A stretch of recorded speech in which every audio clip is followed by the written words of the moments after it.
Hace unos meses leía un artículo de prensa que me pareció muy interesante. Hablaba de los 5 problemas de la sociedad actual, los 5 problemas de la sociedad actual. Pero me llamaron la atención los 3 primeros porque tienen mucho que ver con el estudio que empezamos hoy. Hoy empezamos el estudio de la epístola del apóstol Pablo a los Filipenses. Y esos 3 problemas que encabezaban la lista, pues me parecieron muy interesantes porque la epístola de Filipenses nos habla acerca de esas 3 situaciones, ¿no? ¿Cuáles son, según este estudio de un experto sociólogo, los problemas principales de la sociedad actual? Primeramente, según la lista que él hacía, primeramente la ansiedad, que es básicamente preocupación, un estado en el que el sistema nervioso permanece en alta activación y donde no hay paz. Esa era la primera que aparecía en la lista, la ansiedad. Según las cifras de este hombre, la ansiedad es uno de los problemas principales de la sociedad moderna. El segundo era el individualismo. El individualismo, se ve mucho, ¿no? Lo podemos ver en muchos aspectos, ¿no? Y el individualismo es la lucha de cada persona por sus propios éxitos sin importar demasiado el bien ajeno, ¿no? Entonces cada quien lucha por lo suyo y el bien de los otros pues no nos interesa. Una sociedad donde el bien común es olvidado, las normas sociales carecen de importancia y solo se aboga por el éxito individual. El tercero era la depresión, que es un trastorno del estado de ánimo que causa sentimientos persistentes de tristeza y pérdida de interés incluso de la vida, ¿no? Del trabajo, de todo, pero incluso de la vida. Y este es uno de los trastornos psicológicos más frecuentes en los países industrializados. Así que según este hombre, la sociedad actual carece de paz, los individuos están aislados por el egoísmo y no tienen gozo, es lo que decía este estudio, no tienen gozo. Y esos 3 problemas, esas 3 cosas son el escenario perfecto para el suicidio, que según este estudio ha crecido de manera desbordante en los últimos tiempos y daba algunas cifras. Por ejemplo, cada año 726,000 personas se quitan la vida y muchas otras lo intentan sin éxito. El suicidio es la tercera causa de defunción entre las personas entre los 15 y 29 años, imagínense. Y esa es una situación tan lamentable, mis hermanos, que muchas veces las personas lo que hacen es evadir la situación, ¿no? Cuando a nosotros no nos gusta algún tema, lo mejor que podemos hacer es no hablar de eso. Es lo que nosotros pensamos, ¿no? Decimos, si no hablamos de eso es como si no existiera. Pero eso, en vez de ayudar, ¿qué pasa? Perjudica, ¿cierto? Si nosotros hablamos del problema, de pronto le damos una solución, pero si nos hacemos de las gafas como si no existiera, pues lo que vamos a tener es que ese problema se va a ir agrandando y de pronto nos afecta porque nosotros sencillamente lo evadimos y eso no soluciona nada. Ahora yo les pregunto, esas situaciones de las que hablaba este estudio, ¿será que nos afectan a nosotros, la Iglesia de Cristo, o a nosotros no? Eso pasa por el lado. También nos afecta. Es una realidad, ¿no? Esa es la realidad. Claro que sí nos afecta y por eso me parece tan importante el estudio que vamos a comenzar hoy, porque la epístola de Pablo a los Filipenses es muy hermosa, muy rica en doctrina, nos va a permitir conocer más de Dios, que es lo que hace cada libro de la Biblia, nos revela un poco más quién es Dios. Vamos a aprender del carácter, del obrar de Dios, pero también vamos a aprender de Cristo, ¿cierto? Porque todas las escrituras revelan a Cristo, ¿cierto? Vamos a ir aprendiendo de Cristo, de su carácter, de su obrar también. Pero también esta epístola específicamente trabaja algunos temas referentes a lo que este estudio nos plantea como problema, ¿no? Referentes a las problemáticas de la sociedad actual que van a ser muy interesantes para nosotros, para nuestra propia vida primeramente, ¿cierto? Pero también para las situaciones que viven nuestros hijos y también para las situaciones que se nos presentan o se nos comentan, tal vez nuestros amigos, compañeros del trabajo que están pasando situaciones.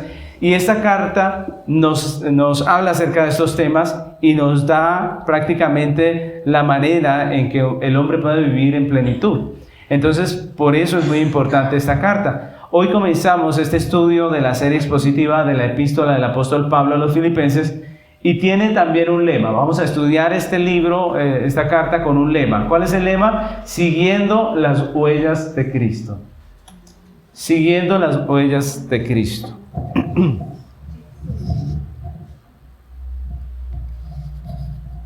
Ahora, esta es la introducción a esta serie. No vamos a comenzar hoy el estudio del texto, vamos a empezar con la introducción. Y esa introducción se va a titular igual que nuestro lema, siguiendo las huellas de Cristo. Esta es la primera enseñanza, siguiendo las huellas de Cristo. Entonces no vamos a empezar con el estudio del texto, sino que vamos a hacer una introducción a la epístola. Quiero que veamos en esta introducción, más que mirar quién la escribe, a quién la escribe y todo esto, quiero que veamos qué es lo que vamos a encontrar en la epístola para que podamos enriquecernos un poco y quedar como a la expectativa de lo que el Señor nos va a hablar a través de todo este estudio. Así que hoy vamos a comenzar esta introducción. El título es Siguiendo las huellas de Cristo, y quise tomar un texto, aunque no vamos a estudiarlo específicamente, pero es un texto base que es Filipenses 2.5. Miren lo que dice ese texto, Filipenses 2.5.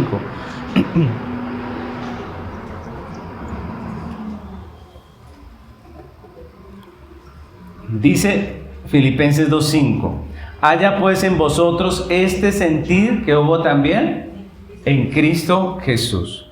Haya pues en vosotros este sentir que hubo también en Cristo Jesús. Amén. ¿Por qué escogí este texto?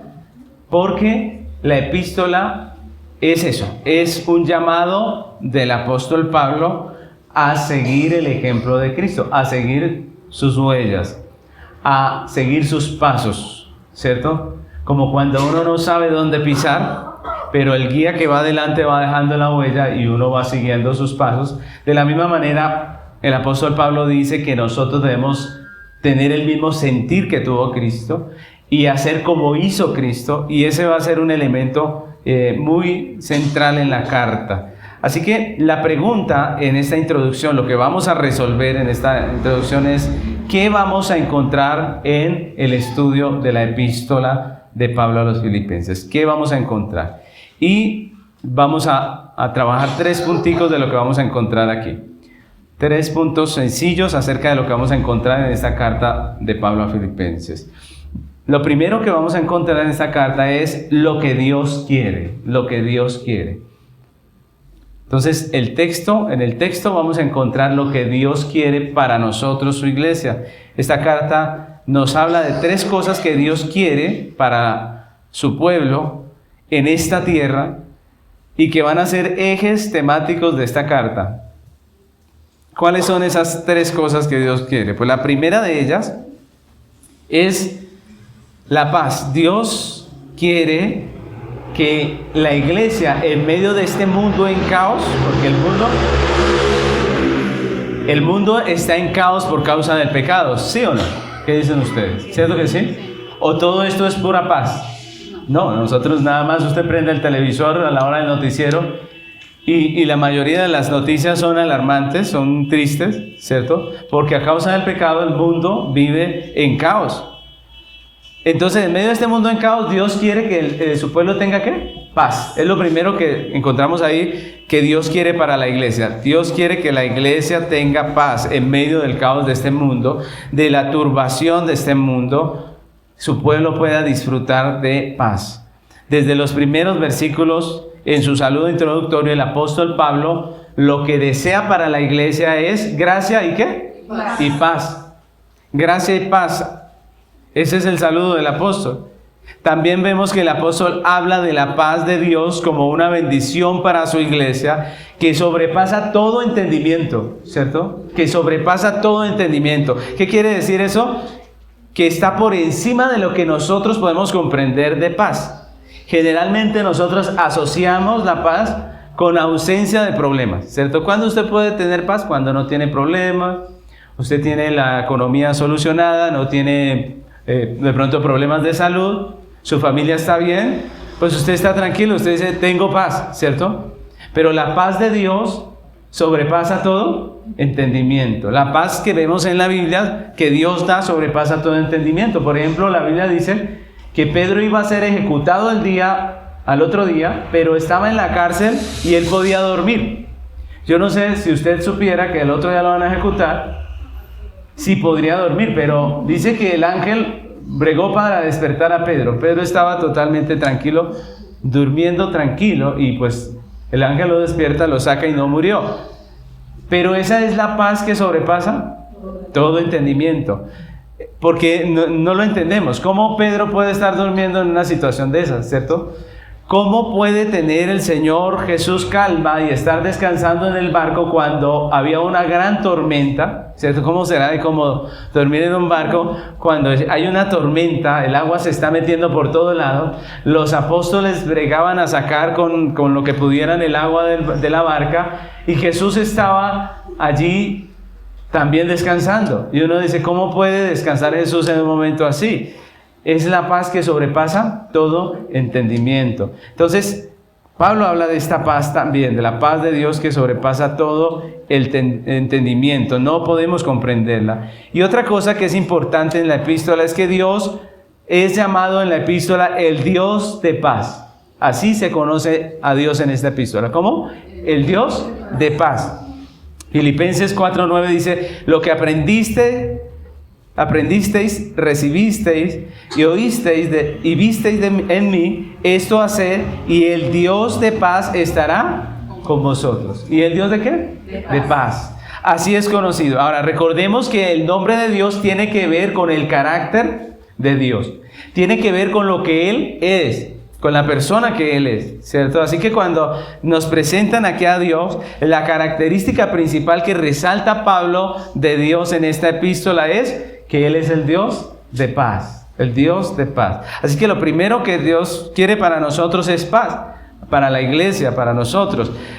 Y eso es muy importante para la congregación, debemos llegar a poder tener paz.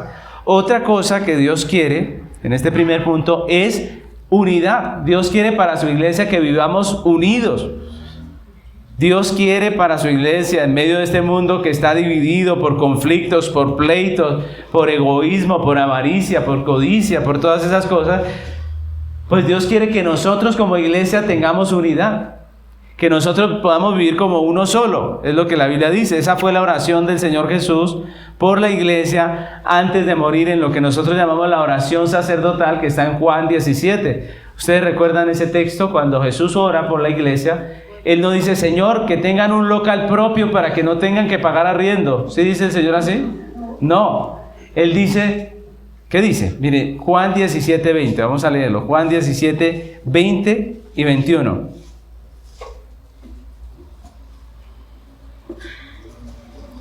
Juan 17, 20 y 21 dice, mas no ruego solamente por estos, sino también por los que han de creer en mí por la palabra de ellos, para que todos sean uno, como tú, oh Padre, en mí y yo en ti, que también ellos sean uno en nosotros, para que el mundo crea que tú me enviaste. Amén. Miren la oración, había unas prioridades. Jesús está a punto de ser sacrificado, va a partir de esta tierra. Y la oración de Juan 17 es importante porque nos dice cuál era la prioridad de Jesús ahora que se iba. ¿Por qué rogó Jesús de la iglesia antes de irse? ¿Qué le preocupaba a Jesús de la iglesia? Y la respuesta, una de las respuestas es la unidad. Jesús quería que nosotros fuéramos uno solo, tuviéramos unidad. Y en la epístola a los Filipenses vemos constantemente el concepto de unidad. Por ejemplo, según el apóstol, Dios quiere que en su iglesia no haya contienda, que cada creyente esté firme en un mismo espíritu, dice la Biblia, combatiendo unánimes por el evangelio, que todos los creyentes sintamos lo mismo, tengamos el mismo amor. Y todo eso está ahí en la carta. Por ejemplo, Filipenses 2 del 1 al 2.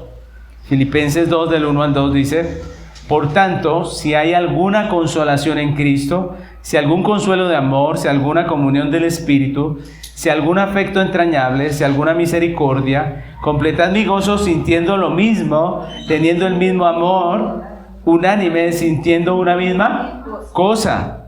Esa es la unidad que debería haber entre nosotros como iglesia, es lo que Dios quiere. Esa debería ser una característica de la iglesia de Cristo. Y por último, otra cosa que quiere Dios de la iglesia o para la iglesia es que seamos un pueblo gozoso. Que la iglesia sea un pueblo lleno de gozo. Filipenses capítulo 4, versículo 4. Dice la epístola, dice, regocijaos en el Señor siempre. Otra vez os digo, regocijaos. Y esa es una palabra muy hermosa porque nos está dando una orden. ¿Sí se dan cuenta? Regocijarnos es un mandamiento, ¿o no? Miren lo tremendo, ¿no? Regocijarnos es un mandamiento. Ahora, si pensamos en la realidad del creyente y nosotros vemos lo que es la doctrina cristiana, yo les pregunto, ¿suena muy lógico esto? Miren lo que dice la Biblia. La Biblia dice que nosotros debemos negarnos a nosotros mismos, ¿cierto? Debemos negarnos a nosotros mismos. Dice que debemos vivir en esta tierra como Dios manda y predicar el evangelio, aunque sabemos que vamos a ser perseguidos, ¿cierto que sí? Vamos a ser perseguidos. Vamos a ser calumniados, dice habrá personas que piensan que si los matan están haciendo bien. Es decir, vamos a ser perseguidos, calumniados, vituperados. El mundo no nos va a querer lo que la Biblia dice, no va a creer en lo que nosotros decimos. Vamos a ser afligidos por diversas pruebas. ¿Lo dice la Biblia o no? Pero la Biblia dice que aparte de eso, Dios nos llama ¿a qué? A regocijarnos. Y entonces eso suena como contrario. Alguien podría decir, pero ¿cómo que nos regocijemos? ¿Cierto? Si vamos a tener persecución, ¿cómo que nos regocijemos si vamos a hacer esto y aquello y lo que la Biblia dice? Mis hermanos, y aunque pueda parecer irónico, la Biblia nos llama a estar siempre gozosos, a gozarnos. La vida cristiana puede ser un disfrute a pesar de nuestras realidades temporales. Y la epístola de los Filipenses, de Pablo a los Filipenses, testifica de esto y nos enseña cómo es esto, cómo funciona eso, cómo puede uno estar alegre en medio de esas circunstancias. Mis hermanos, esta pequeña carta tiene la palabra gozo 16 veces. Con lo pequeña que es la carta, pero tiene la palabra gozo 16 veces. Los estudiosos de las Escrituras la han llamado la carta del gozo. La carta del gozo. Ahora, lo que suena más irónico, mis hermanos, es que la carta del gozo la escribe el apóstol Pablo. Que Dios nos llama a estar gozosos a través de un hombre que está padeciendo una situación difícil. Pablo estaba preso en Roma cuando escribe esta carta. Y ustedes saben que estar preso es estar privado de muchas cosas, empezando por la libertad, ¿no? ¿Cómo estaría usted si estuviera preso injustamente como lo estaba Pablo, ¿cierto? Pero él escribe que él está muy gozoso en la cárcel, escribiendo esta carta y nos llama a estar gozosos. Y eso es lo más irónico de la carta. Filipenses 2, 17 y 18, miren lo que escribe el apóstol Pablo. Dice, y aunque sea derramado en libación sobre el sacrificio y servicio de vuestra fe, me gozo y regocijo con todos vosotros, y asimismo gozaos y regocijaos también vosotros conmigo. Miren, porque esta palabra que él está dando aquí es interesante. Él lo que está diciendo es que era muy posible que a él lo condenaran a muerte. Era muy posible que Pablo fuese condenado a muerte. Y es lo que está diciendo cuando dice que aunque sea derramado en libación sobre el sacrificio. Era posible que por causa de la predicación del evangelio Pablo fuese llevado a la muerte. Pero él dice que así él fuera llevado a la muerte por el servicio que presta para la fe. Dice, me gozo y regocijo con todos vosotros. ¿Cómo se goza uno diciendo que lo van a matar? ¿Cierto? Aquí está la paz que sobrepasa todo entendimiento, el gozo que viene de parte de Dios que no es comprensible. Y asimismo, dice él, gozaos y regocijaos también vosotros conmigo. ¿Cómo sería si el pastor escribiera y dijera, venga, me van a matar, pero estoy gozoso, ¿cierto? Y de paso, ustedes que escuchan, gócense conmigo. Yo creo que a uno le da tristeza que su pastor lo vayan a matar, que sea una posibilidad, que estén en una situación donde no sabe si lo van a liberar o lo van a matar. Pero él dice, gócense conmigo. Ahora, ese es el gozo de Dios. Dios quiere para su iglesia paz en medio de este mundo en caos. Quiere que seamos un pueblo unido en medio de tanta división que vemos a nuestro alrededor. Y quiere que estemos gozosos entre tanto enojo, tanta ira, tanta preocupación del mundo, nosotros podamos estar gozosos. Esa es la voluntad de Dios para nosotros. Y es lo primero que vemos aquí en la carta. Lo segundo que vamos a encontrar en la carta es la realidad de la iglesia. Y aquí yo les pregunto, eso es lo que quiere Dios, pero ¿será esa la realidad de la iglesia? ¿Será que la iglesia siempre está en paz? ¿Siempre la iglesia está unida? ¿Será que la iglesia siempre está unida? ¿O más bien nos hemos vuelto expertos en dividirnos y quién sabe cuántas iglesias cristianas existen y cuántas denominaciones cristianas existen, ¿cierto? Nos hemos vuelto expertos en todo lo contrario. ¿Será que la iglesia siempre está llena de gozo como quiere Dios? Entonces eso es importante, la realidad de la iglesia, que es lo segundo que nos muestra el apóstol. Aunque Dios quiere para su iglesia esa paz, esa unidad y ese gozo, recordemos que al comienzo de esta enseñanza hablamos de los tres principales problemas que afectan a la sociedad actual, que son la ansiedad, el individualismo y la depresión. Y esa es una radiografía del estado del mundo, pero también dijimos que esto afecta a la iglesia de Dios, que esto también afecta a la iglesia de Dios. Mis hermanos, eso quiere decir que a nosotros también nos afecta, que muchos de nosotros también padecemos de muchas cosas de estas y nos dejamos llevar por los afanes de este mundo y terminamos pareciéndonos al mundo. Y nosotros debemos recordar lo que la Biblia nos enseña al respecto. La Biblia nos enseña que el creyente tiene un enemigo interno que es su carne, ¿cierto? Tenemos un enemigo dentro de nosotros que es nuestra carne. Lo dice el apóstol Pablo, yo sé que en mí, esto es en mi carne, ¿qué? No mora el bien. Ahora, esa carne le incita al pecado, le incita a deseos que son contrarios a la palabra de Dios. Pero también tenemos dos enemigos externos. ¿Cuáles son? El sistema de este mundo y Satanás. Y esos dos también nos tientan al mal. Y esos enemigos, mis hermanos, nos incitan a vivir en tres pecados que son totalmente contrarios a la voluntad de Dios. Tres pecados que nos alejan de la paz, la unidad y el gozo que Dios quiere para nosotros en nuestra vida. ¿Y cuáles son esos tres pecados? El primero de ellos es el orgullo de corazón. ¿Qué es el orgullo de corazón, mis hermanos? El orgullo de corazón es la estimación propia excesiva. Una excesiva estimación propia. Un elevado concepto de nosotros mismos. Es arrogancia y vanidad.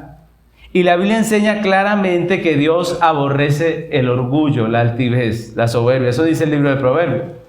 El orgullo es causa del conflicto entre las personas y el orgullo nos roba la paz. Dios quiere paz para nosotros, pero el mundo, la carne, Satanás nos tienta con el orgullo y nos roba la paz. Proverbios 13:10, la parte primera de este versículo dice, ciertamente la soberbia concebirá contienda. Proverbios 13:10, ciertamente la soberbia concebirá ¿qué? Contienda. Siempre va a traer problemas, siempre va a turbar la paz. Y en esta epístola podemos ver que en la iglesia de Filipos el orgullo estaba causando divisiones internas, peleas entre ellos. Por ejemplo, Pablo escribe en el capítulo 4 y intenta mediar entre el problema que hay entre dos hermanas, una que se llama Evodia y la otra Síntique, que al parecer servían diligentemente en la obra del Señor, pero entre ellas dos había una rivalidad, ¿no? No sabemos cuál era la disputa, no sabemos cuál era el problema entre estas dos hermanas, pero a pesar de que eran mujeres comprometidas en la iglesia, que habían ayudado al apóstol en su trabajo, entre ellas dos habían peleas, habían contiendas. Pablo también habla de algunos hermanos que estaban predicando por envidia y contienda. Estaban predicando por envidia y contienda. Ahí está otra vez el orgullo, la envidia, la contienda. Más adelante incluso les anima a hacer todo sin murmuraciones ni contiendas y a buscar la paz de Dios. Ese es un llamado constante de Pablo en esta carta. Es decir, había orgullo en el corazón de estas personas. Filipenses 2, 14 y 15 dice: haced todo sin murmuraciones y contiendas, para que seáis irreprensibles. Filipenses 2, 14 y 15. Irreprensibles, sencillos, hijos de Dios sin mancha, en medio de una generación maligna y perversa, en medio de la cual resplandecéis como luminares del mundo. Hacer todo sin murmuraciones ni contiendas. ¿Cómo estaban los filipenses? Contendiendo, murmurando, siendo celosos, envidiosos, llenos de orgullo. El orgullo es una plaga que acaba la paz en el hogar, en la iglesia y en el Estado. El orgullo nos enseña mal, nos enseña lo contrario. En el mundo, el orgullo no nos lleva a la verdad, sino que nos engaña, haciéndonos sentir muy importantes, y esto nos complica la vida, mis hermanos. El orgullo nos complica la vida. Miren, muchos de los problemas que nosotros tenemos es porque somos muy orgullosos. Esa es la realidad. Nos complica la vida porque llegamos a sentir que los demás no nos valoran, que nosotros valemos mucho y los demás no nos valoran. No nos quieren, no nos respetan tanto como merecemos, ¿cierto? Y entonces nos ofendemos, nos llenamos de tristeza o de ofensa. Esto obviamente nos roba la paz y nos puede llevar tanto a un estado de dolor y angustia y ansiedad, que es lo que unas personas hacen ante su corazón orgulloso, que no haya respuesta como quiere, se llenan de dolor, de angustia, de ansiedad, o el otro extremo, que son aquellos que se llenan de enojo, de ira, y empiezan a ser contenciosos. Son dos maneras en que reaccionamos cuando vemos que nuestro orgullo no está siendo satisfecho. Ahora, si usted mira hoy en día, eso no es lo que se dice en la psicología. En la psicología del mundo, todos los problemas, según los psicólogos humanistas, todos estos problemas tienen su raíz en una baja autoestima. Eso dicen los psicólogos. Pero en la Biblia, a todo esto que el psicólogo dice que es una baja autoestima, le llama orgullo. Miren que es todo lo contrario. No es que no nos estimamos, sino que nos estimamos demasiado. ¿Por qué esperamos tanto de la gente para nosotros? No es porque tengamos una baja autoestima, es porque somos muy orgullosos, demasiado orgullosos, y quisiéramos que todo el mundo nos haga la pleitesía, que nadie nos deje de saludar, que todo funcione como nosotros queremos, porque creemos que somos muchos. Y todo esto lo que trae es problemas a nuestro estado de ánimo. Todos los problemas del hombre, que según la psicología humanista son causados por la baja autoestima, la Biblia nos enseña que la verdadera causa es el orgullo. Lo que nos complica la vida, mis hermanos, lo que nos roba la paz es nuestro orgullo. Y yo le hago ese reto a usted, que se analice cuando usted esté en angustia, desesperado por tantos problemas que tiene. Mire si realmente son problemas o sencillamente usted tiene una muy elevada estima de usted mismo y está esperando cosas que no corresponden, mis hermanos. Lo que nos complica la vida y nos roba la paz es nuestro orgullo. Lo segundo, a lo que nos tienta la carne, el mundo y Satanás, es a la rebelión contra la verdad. Dios quiere unidad en su iglesia, y la verdadera unidad es producto de la fe y la práctica de la verdad. Si todos aquí estamos preocupados por entender y practicar la verdad, pues vamos a tener unidad. Unidad no es que todos vivamos juntos en el mismo barrio, no. Unidad es que todos creamos lo mismo, que todos pensemos igual, y eso se logra a través de la verdad. Pero Satanás es padre de mentira, y el mundo es un sistema de engaño, y nuestra carne aborrece la verdad, ¿no les parece? Cuando a usted lo amonestan porque hizo algo mal, ¿usted cómo se siente? Alegre y dice gracias por esa amonestación tan propia, tan hermosa. ¿Cómo hizo usted para descubrir mi corazón? No, lo que decimos es no, eso no es así, no, ¿cierto? Porque la verdad no nos gusta, no queremos escucharla. Mis hermanos, Satanás es el padre de mentira, el mundo es un sistema de engaño y nuestra carne aborrece la verdad. Y cuando la iglesia cede al engaño, pues se divide, se rompe, se fracciona. En su carta, el apóstol Pablo alerta a la congregación de unos falsos maestros a los que llama perros. El apóstol Pablo los llama perros. Después vamos a ver por qué les llama perros. También les llama malos obreros, mutiladores del cuerpo, que pues parece que está hablando acerca de los judaizantes. Recordemos que los judaizantes eran los que decían que el cristiano también tenía que vivir como el judío y guardar la ley ceremonial judía que Cristo ya cumplió en la cruz. Nosotros no guardamos la ceremonia judía no porque Dios haya cambiado, sino porque Cristo ya la cumplió en la cruz. Ya no es necesario que nos circuncidemos, que guardemos la Pascua, que todas esas cosas no, porque Cristo ya vino y pagó en la cruz. Y el asunto es que estos judaizantes querían esclavizar otra vez a los creyentes a la doctrina judía, y por eso le llaman mutiladores del cuerpo, porque ellos creían la circuncisión, y recordemos que para la circuncisión es necesario cortar una parte del cuerpo, ¿cierto? Por eso le llama así. Ahora, Pablo los alerta y les dice que tengan cuidado con estas personas, ¿cierto? Miren Filipenses 3, 2 y 3.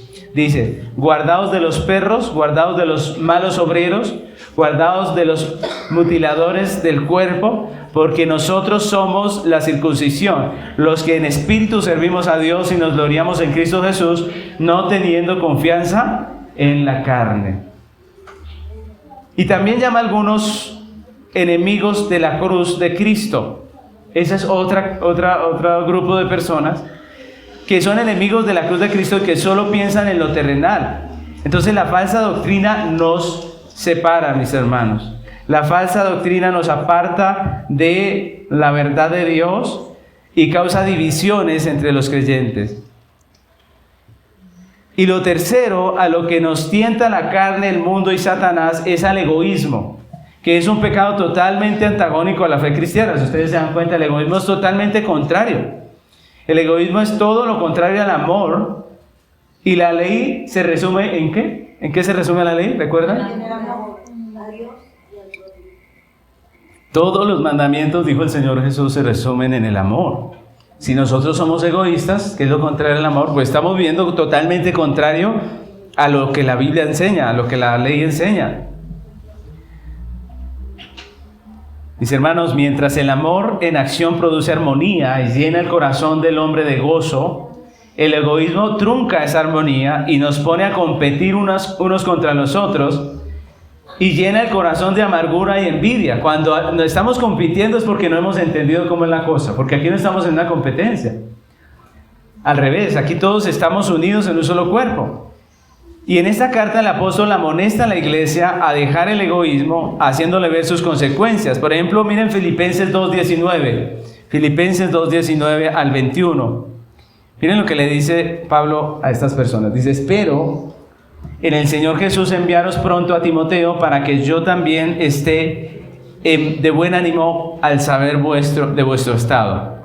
Pues a ninguno tengo del mismo ánimo y que tan sinceramente se interese por vosotros, porque todos buscan lo suyo propio, no lo de Cristo Jesús. Todos buscan lo suyo propio y no lo de Cristo Jesús. El egoísmo destruye la armonía y el gozo en cualquier tipo de relación, mis hermanos. Desafortunadamente, estos tres pecados están llenando el corazón de los hombres de la sociedad actual. Desafortunadamente esos tres, el orgullo de corazón, la rebelión contra la verdad y el egoísmo son una epidemia en nuestra sociedad. Esto está provocando que las tres instituciones que Dios creó en la sociedad se vean en peligro. Las tres instituciones, porque ya nadie se quiere comprometer, como dice el apóstol Pablo, cada quien solo busca lo suyo. Por ejemplo, miremos la familia. La familia es catastrófico lo que pasa hoy en día. Muchas personas ya no creen en la familia, ni quieren formar familia, ni quieren saber nada de familia, de hogar. Las mujeres no quieren ser la ayuda idónea que se sujeta a su marido, no quieren ni ayudar ni sujetarse a nadie, ¿cierto? Muchas mujeres, estoy diciendo. Muchos hombres tampoco quieren ser el líder de sus casas, como dice la palabra de Dios, que debería ser el hombre. El hombre debería ser cabeza del hogar, dice la Biblia. Sin embargo, muchos hombres no están dispuestos a eso. y tampoco quieren tener que cuidar a nadie, no quieren tener tampoco hijos, no quieren comprometerse con tener y criar hijos. Mejor dicho, cada quien quiere disfrutar de lo suyo y que no lo moleste nadie. Y la tasa de natalidad está disminuyendo tan drásticamente que en el mundo hay muchos lugares que están quedando sin pobladores. Hay lugares en las ciudades, en algunas ciudades del mundo, que están quedando sin habitantes, que las casas quedan solas, porque ya no hay nadie que habite en ellas. Y las naciones que están sufriendo de esto desde hace mucho tiempo y que ya para este tiempo están graves en cuanto a que no hay personas jóvenes en sus países, pues están pagándole a la gente para que se vayan a vivir allá y tengan hijos. Porque el hogar, muchos se quieren desentender del hogar, ya no quieren saber nada de esto, y prácticamente nuestro egoísmo nos está llevando al borde de la extinción. O sea, nadie quiere comprometerse a seguir adelante y a tener hijos y a criarlos y a esforzarse y a comprometerse con los demás. Y eso es una tristeza, mis hermanos. Estas cosas, el orgullo, la división, el individualismo, el egoísmo, están llenando el corazón del mundo en el que vivimos, mis hermanos. Y la realidad es que la iglesia también está siendo afectada, porque nosotros deberíamos tener la doctrina bíblica de decir, no, nosotros sí estamos de parte del compromiso, de parte de hacer un pacto, de parte de tener hijos y criarlos para el Señor, de parte de todas estas cosas que son bíblicas. Nosotros muchas veces también nos dejamos llevar por estas situaciones. Ahora, la epístola a los Filipenses no nos deja en ese estado como de desánimo, de decir, esto es un caos, ¿cierto? Todos vamos a morir, no. Sino que la Biblia, la epístola de Pablo a los Filipenses nos da una esperanza que es muy bonita, y es que nos habla del Evangelio. La epístola a los Filipenses nos recuerda las buenas nuevas de salvación, que aunque es cierto que nuestros primeros padres, Adán y Eva, pecaron en el huerto, ¿recuerdan? Y que trajeron para su descendencia maldición, muerte, pecado, y que por causa del pecado del hombre, todos los hombres somos enemigos de Dios, estamos destituidos de la gloria de Dios.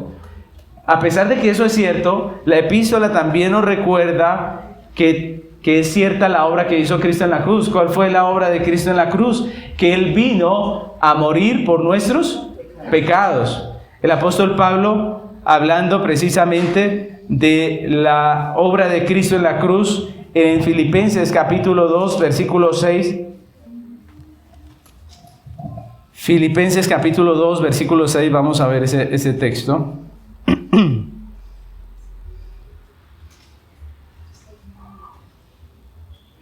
Miren lo que dice Filipenses 2, 6, dice, el cual, hablando de Jesús, dice, el cual siendo en forma de Dios, no estimó el ser igual a Dios como cosa a que aferrarse, sino que se despojó a sí mismo, tomando forma de siervo, hecho semejante a los hombres, y estando en la condición de hombre, se humilló a sí mismo, haciéndose obediente hasta la muerte y muerte de cruz.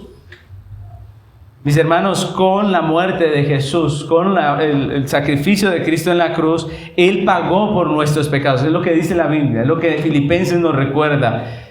Que Cristo pagó en la cruz por nuestros pecados, por los pecados de su iglesia, satisfizo la justicia de Dios para que todo aquel que en Él cree no se pierda, mas tenga vida eterna. Esas son las buenas nuevas de salvación que están en la Biblia, que Filipenses nos recuerda y que vienen a ser el Evangelio, mis hermanos. Y la invitación para el pecador que escucha este mensaje es al arrepentimiento de la fe, ¿cierto? Dice la Biblia, para que todo aquel que en Él cree no se pierda, mas tenga vida eterna. El llamado del Señor hoy es a que usted se arrepienta de sus pecados y ponga su fe en Jesús.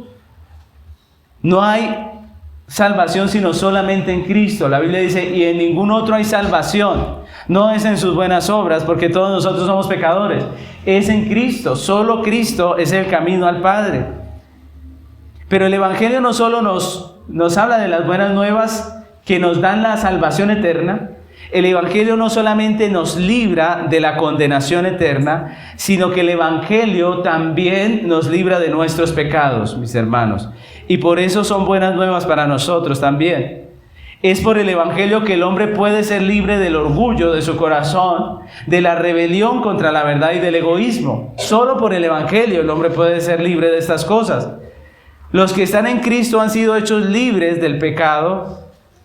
Ahora, eso no quiere decir que no tenemos nada que ver con el pecado. La Biblia también enseña que mientras estemos aquí en la tierra vamos a ser tentados. ¿Eso es así o no? Sí. Claro. Constantemente vamos a tener una contienda contra nuestros propios deseos pecaminosos, dice la Biblia. Pero lo que dice la Biblia cuando dice que somos libres es que ya no estamos bajo la esclavitud del pecado. Es decir, ya no estamos sujetos a él, ya no estamos sujetos al pecado. La tentación viene, pero no somos esclavos de ello. No somos esclavos del pecado. Y mis hermanos, por eso esta carta del apóstol Pablo, que es una carta a una iglesia, es una carta con la que el apóstol llama a la iglesia a volver sus ojos a la obediencia a Cristo. Por eso en esta carta el apóstol, después de conocer las problemáticas de la iglesia, escribe a los hermanos haciéndoles un llamado a vivir coherentemente con su salvación. Filipenses 1:27, mire lo que dice ese texto, Filipenses 1:27.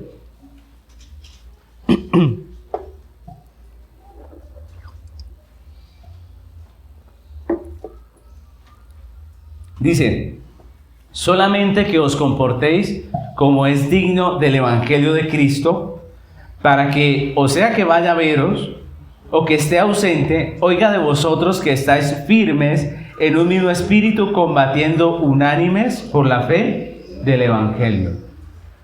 Solamente que os comportéis como es digno del Evangelio de Cristo. Si usted es creyente, si Dios le ha salvado, déjeme decirle que usted es libre del pecado. Y al igual que esta iglesia, estamos llamados a ordenar nuestra vida porque tenemos el cómo. Tenemos el poder. ¿Quién nos ha dado el poder? Cristo. Somos libres. Y por eso esta carta es un llamado para la iglesia. ¿A qué? A que nos comportemos como es digno del Evangelio. Hay 3 aspectos en los que el apóstol hace reflexionar a la iglesia en esta carta y les llama al cambio, poniendo como ejemplo a Cristo. Recordemos el título de la enseñanza, siguiendo las pisadas, las huellas de Cristo, ¿cierto? A eso es que Pablo llama a la iglesia en esta carta, en 3 aspectos. Jesucristo es un modelo de vida cristiana, es el modelo por excelencia de la vida cristiana. Y la iglesia debe caminar en esta tierra siguiendo sus huellas. Así que la carta a los Filipenses es un llamado a la iglesia, un llamado a todos nosotros. Y la pregunta es, ¿un llamado a qué? Pues primeramente la carta a los Filipenses es un llamado a la humildad de corazón. A la humildad de corazón. Mis hermanos, las contiendas que se estaban dando en medio de la congregación eran resultado de darle lugar al orgullo. Y por eso el apóstol llama a los hermanos a no tener un concepto tan elevado de sí mismos, más bien a ser humildes poniendo como ejemplo a Jesucristo. Recuerden qué es lo que dice Filipenses acerca de Cristo, que Él siendo Dios, ¿cierto? Él siendo Dios,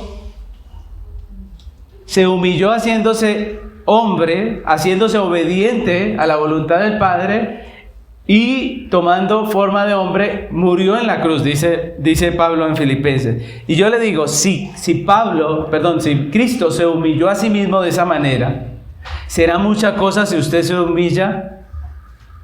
¿Qué creen ustedes? ¿Será mucha cosa si usted se humilla? No. Si Dios en su soberana potencia, gloria, soberanía, toma la forma de hombre y viene y muere y es abofeteado, es crucificado y pasa por todo lo que pasó Jesús en su humillación.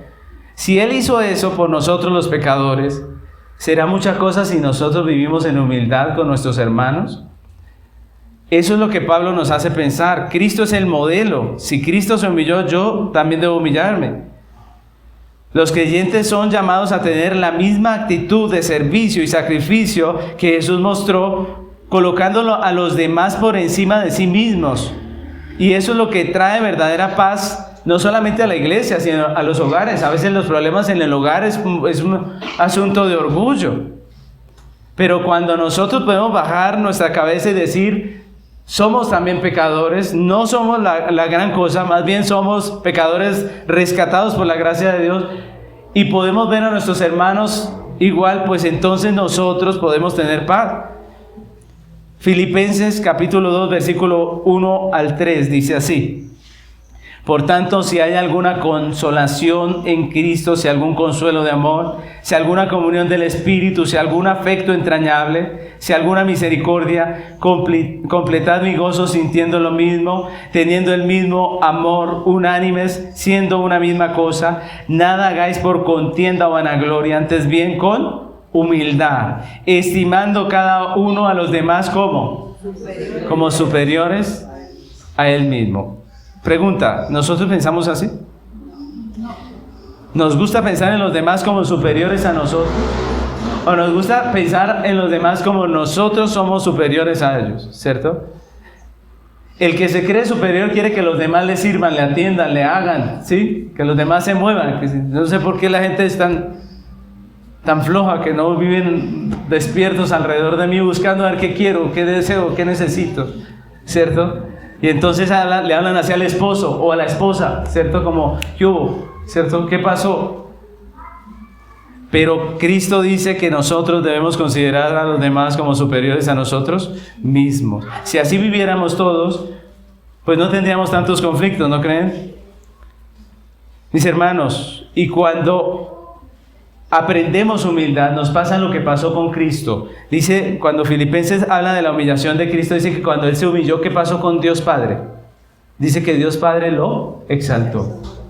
Lo exaltó. Y la Biblia dice, humillaos pues bajo la poderosa mano del Señor para que Él os exalte cuando sea tiempo. El hombre busca la exaltación y solo será humillado. El orgulloso busca la exaltación y solo será humillado. Eso dicen los proverbios. Pero el que busca ser humilde, entonces ese será exaltado, dice la palabra de Dios. Entonces, Filipenses es un llamado a la humildad. Lo segundo que podemos decir es que la carta a los Filipenses es un llamado a la obediencia a la verdad. Y de nuevo, pone a Cristo como el mayor ejemplo de obediencia. Dice la Biblia que Él obedeció literalmente hasta la muerte y muerte de cruz. Se hizo obediente hasta la muerte. Y eso es precioso, que nosotros podamos obedecer a Dios de esa manera. Mis hermanos, la división dentro de la congregación de los filipenses se estaba dando por doctrinas erradas, como la de los judaizantes, pero también por la falta de conformidad a la palabra de Dios. Muchas veces los cristianos tienen buena doctrina, pero al momento de ponerla en práctica, no lo hacen, ¿cierto? Y eso causa división. Si nosotros no ponemos en práctica la palabra, eso va a causar división. La iglesia del Nuevo Testamento es presentada como un cuerpo que tiene muchos miembros, pero todos los miembros están sujetos a una cabeza que es Cristo. Si los miembros no están sujetos a la cabeza, es una locura, ¿no creen ustedes? Imagínense ustedes un cuerpo que no está sujeto a su cabeza. Eso es una locura, es un loco, podríamos decir. Porque la cabeza está diciendo siéntese, pero el cuerpo se para, ¿cierto? Imagínense, sería una locura, una desconexión total. Desafortunadamente a veces la iglesia es así. Dios dice blanco y el cristiano dice negro, ¿cierto? Y dice, no, es que yo no estoy de acuerdo, es que a mí no me gusta. Es una desconexión, una locura. La sujeción a la cabeza, que es Cristo, es vital para que el cuerpo funcione. De lo contrario sería un caos. Y por eso la iglesia debe cuidar la sana doctrina. Nosotros hacemos lo que consideramos que está en las Escrituras. Si nuestra doctrina es bíblica, estamos haciendo conforme a Dios. Pero si es falsa, pues no estamos haciendo conforme al Señor. Y la Biblia nos llama a cuidar la doctrina de la iglesia. Y yo les animo que tengamos cuidado con la doctrina. 1 Timoteo 3, 14 al 15, les leo ese texto. 1 Timoteo 3, 14 y 15 dice: esto te escribo, aunque tengo la esperanza de ir pronto a verte, para que si tardo sepas cómo debes conducirte en la casa de Dios, que es la iglesia del Dios viviente, columna y baluarte ¿de qué? De la verdad. Este texto lo que dice es que la iglesia cuida, protege la verdad. Y eso es interesante, ¿no les parece?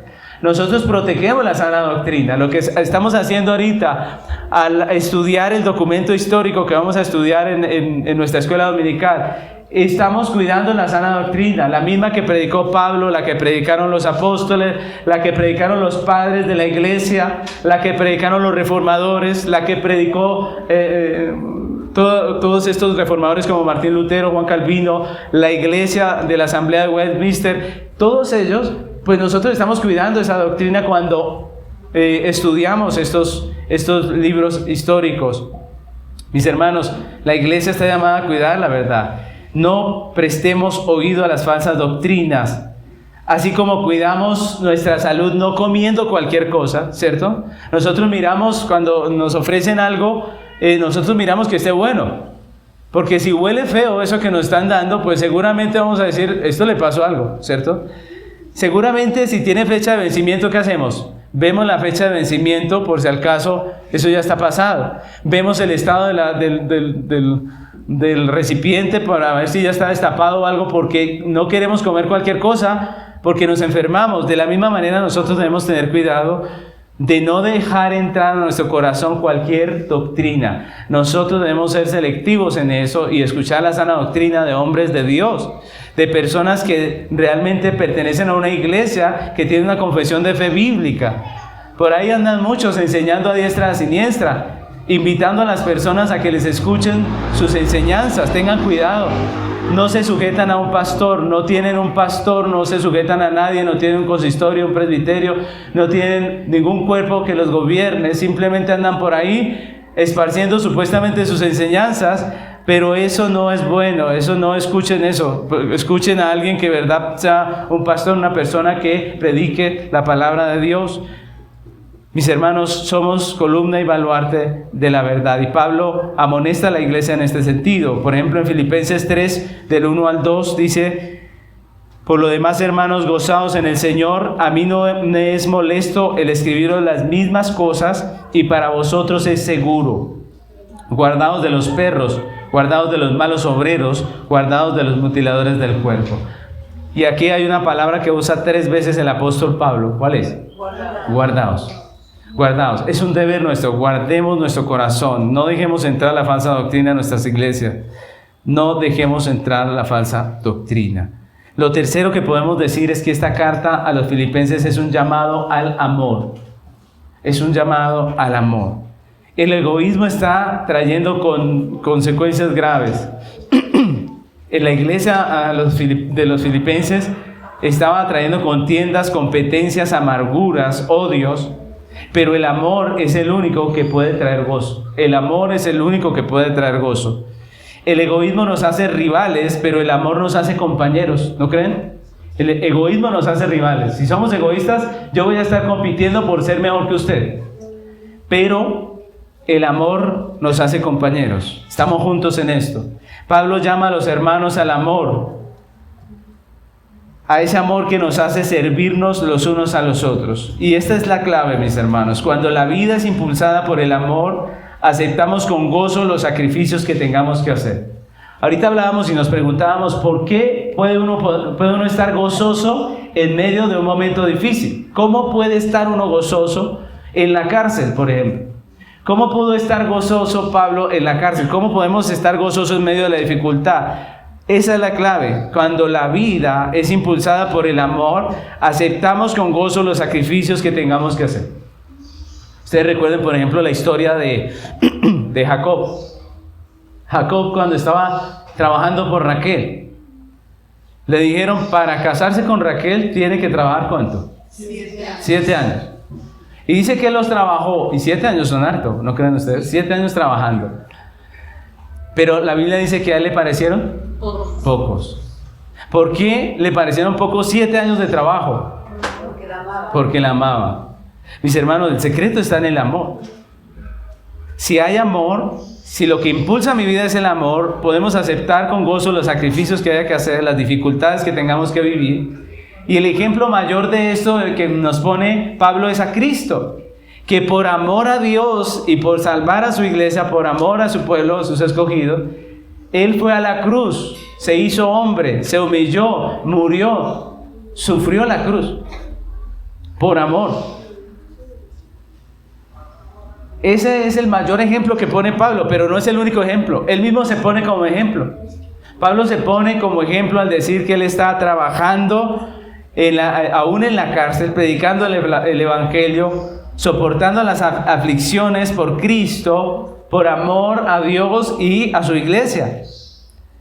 Mis hermanos, cuando hay amor, todas esas cosas son soportables y estamos llenos de gozo. Pero también pone el ejemplo de Timoteo y de Epafrodito.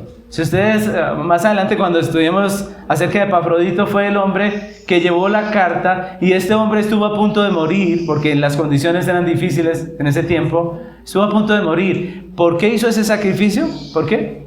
Por amor. Cuando casi se muere, ¿cómo estaba? ¿Enojado? ¿Ustedes qué creen? Estaba enojado diciendo, sí, casi me matan por su culpa, ¿sí? No, él estaba lleno de gozo. Miren lo lindo, mire. Hoy en día hay mujeres a las que les parece mucho dedicarle su vida a un hijo. Eso no es mucho, si usted ama. Si usted ama no es mucho, al revés. Es un privilegio tener hijos. Para los que Dios nos ha dado el privilegio, es un privilegio tener hijos. Si alguien me hiciera cuentas y dijera, pastor, usted tendría más plata y hubiese viajado a más lugares y habría conocido muchos más lugares y no hubiera tenido hijos. Puede que eso matemáticamente sea cierto, pero yo no cambiaría lo uno por lo otro. Los que tenemos hijos sabemos. Mis hermanos, no importa el sacrificio. Cuando tenemos hijos sabemos eso porque los amamos. Y esa debe ser la vida cristiana. La vida cristiana debe ser una vida de sacrificio por amor. Debe ser una vida de sacrificio por amor. Por eso la carta a los Filipenses es una carta del gozo. Miren, mis hermanos, ustedes miran, Pablo tenía problemas y estaba mal. La iglesia también tenía problemas, estaba mal físicamente hablando, había cosas que no estaban bien, que le faltaban. Mis hermanos, todos aquí, Epafrodito estaba saliendo de una enfermedad que casi lo mata.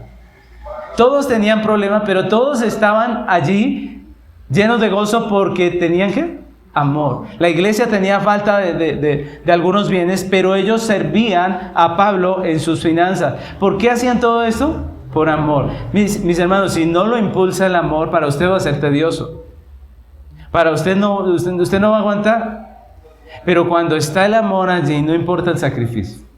Cuando está el amor allí, no importa el sacrificio. Y eso es la vida cristiana. La vida cristiana vale la pena a pesar de la persecución, porque el creyente ama a Dios. Porque el creyente ama a su hermano, ama a su prójimo, ama a los hijos de su Padre Dios.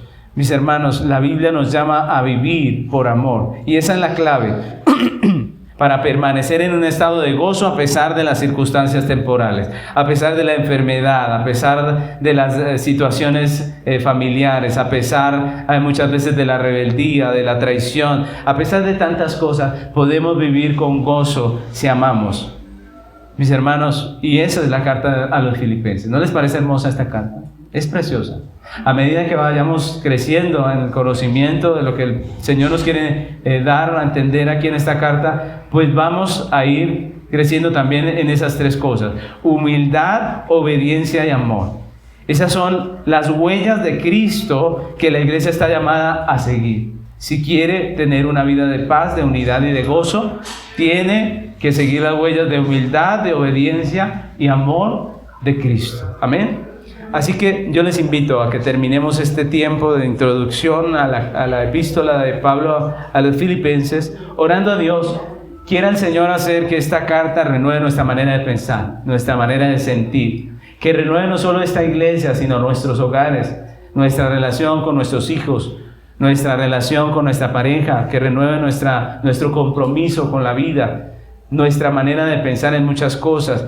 Quiera el Señor sacar el egoísmo de nuestro corazón, el orgullo. Quiera el Señor sacar la división de nuestro corazón y llenarlo de su amor, de su humildad, de obediencia a su palabra. Les invito a que se pongan sobre sus pies y vamos a orar.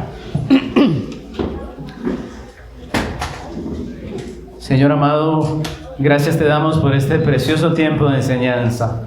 Amado Padre, cada vez que comenzamos un estudio, nos estamos adentrando, Señor, a todo un tratamiento tuyo, Señor, con nuestros corazones. Quieras tú, Señor, que a través de este estudio nuestro corazón sea examinado profundamente, Señor. Quieras tú, Señor, a través de este estudio revelar lo que hay allí en nuestro corazón que no está bien, Señor. Quisieras tú sacar de nuestro corazón todo eso que no sirve, que es basura, que no corresponde a un corazón creyente, y nos hagas, como dice el apóstol Pablo, vivir de acuerdo al llamamiento con el que tú nos has llamado. Ayúdanos, Padre. Oramos hoy para que en tu misericordia limpies nuestro corazón de orgullo, de rebeldía, de egoísmo, Señor, y nos conceda, Señor, la humildad, la obediencia y el amor que Cristo puso como ejemplo con su vida y con su muerte. Ayúdanos, Padre. Tú quieres que nosotros tengamos una vida de paz, de unidad y de gozo, pero nuestro pecado, Señor, nos aleja de esa realidad aquí en la tierra. Ayúdanos, Padre, que tu gracia esté con nosotros en medio de este estudio y que podamos crecer en humildad, en obediencia y en amor. Te damos muchas gracias por todo lo que haces, Señor, en nosotros y por este nuevo estudio, Señor. Permítenos estar como aquella buena tierra en donde la semilla cayó y dio mucho fruto, Señor. Permite que este estudio de esta carta también sea como esa semilla, Señor, y que nuestros corazones sean como esa tierra buena. Señor, te lo pedimos en el nombre de Cristo Jesús. Amén.